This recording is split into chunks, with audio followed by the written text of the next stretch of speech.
quinta-feira de cabeça inchada para o torcedor corintiano que foi eliminado ontem na Libertadores num jogo emocionante. O Caio Ribeiro já está aqui para discutir esse assunto e também falar sobre o jogo do São Paulo. São Paulo, apesar ontem da derrota por 3-1, por conta do primeiro jogo, passou para a próxima fase da Libertadores. Isso é assunto para o nosso Globo Esporte, que começa agora com o Caio Ribeiro. Eu já gostaria de começar analisando os dois gols que o Corinthians sofreu ontem. O jogo terminou em 2-2 e o Corinthians, durante duas oportunidades, esteve atrás do placar. Vamos dar uma olhada no primeiro lance, Caio. Vamos. Primeiro gol. Primeiro, eu acho que não tem falha individual, Ivan. A gente coloca primeiro o Wendel na disputa por cima e é uma característica da equipe do Nacional. O quê? Não é um time de construção, de pôr a bola no chão e tabelar até chegar ao gol do Cássio. É um time de ligação direta, de muito contato físico e o jogo aéreo. Foi assim que saiu o gol. Duas bolas por cima, aí ele ganha na disputa com o Fagner. O Cássio acaba se chocando ali, antecipando o atacante, e a bola sobra livre para ele. Tá certo. Não, você acredita que não teve falhas individuais? Essa subida do Fagner, por exemplo, não foi falha individual? Não, ali o cara ganhou no alto, o cara é mais alto, atinge a bola numa área que o Fagner não chegaria. E também acho que não falhou o Cássio, diferente desse gol. Aí sim a gente tem que mostrar. Falhas individuais. Aí sim, aí começa pelo Giovani Augusto. Ele perde a bola num primeiro momento, numa disputa corpo a corpo, que é normal. Mas aí é a grande falha dele. Ele tenta o drible, está cercado por 3 jogadores e dá o contra-ataque.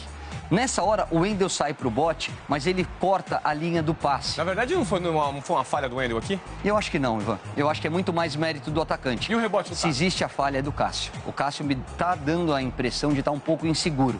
Repara que tem um jogador na frente, mas é uma bola que ou você espalma para o lado ou você segura. Ela não foi tão forte assim. O momento crucial da partida ontem foi o pênalti, que saiu aos 37, 38 minutos de jogo. E o que o André bateu dessa forma. Deixa eu falar primeiro sobre o estilo do André de bater pênalti. O André bateu todos os pênaltis dessa maneira no esporte, no Brasileirão do ano passado, e não errou nenhum. O André bateu assim e foi o único jogador que acertou na disputa contra o Audax. A gente tem o pênalti contra o Audax, que ele bateu da mesma forma. Então vamos analisar, primeiro, ao lado técnico da cobrança do André. Ele vai devagar, ele olha para o goleiro quando ele chega na bola e espera essa movimentação. De acordo com ela, ele vira o pé e faz o gol. Esse é o lado técnico. O outro lado da história é o ambiente, é o peso do jogo, é a importância de um pênalti numa eliminatória de Libertadores.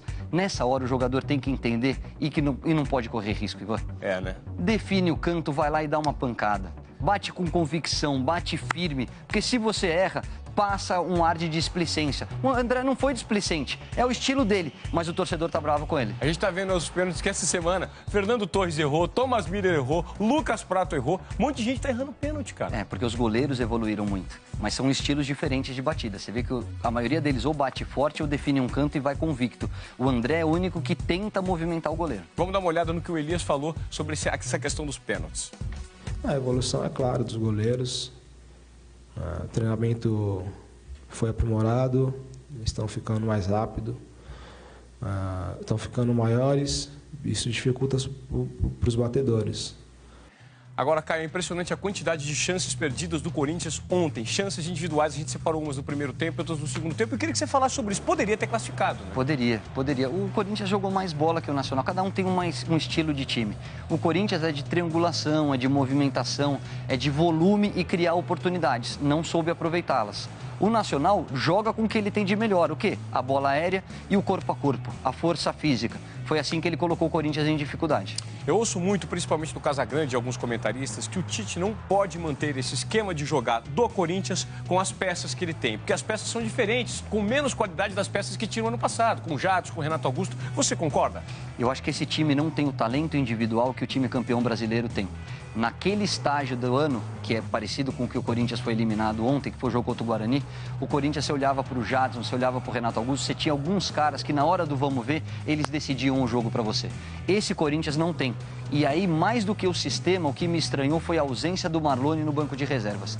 Porque ele poderia significar essa quebra de ritmo, a jogada individual, o drible, coisa que serviria para furar essa retranca do Nacional.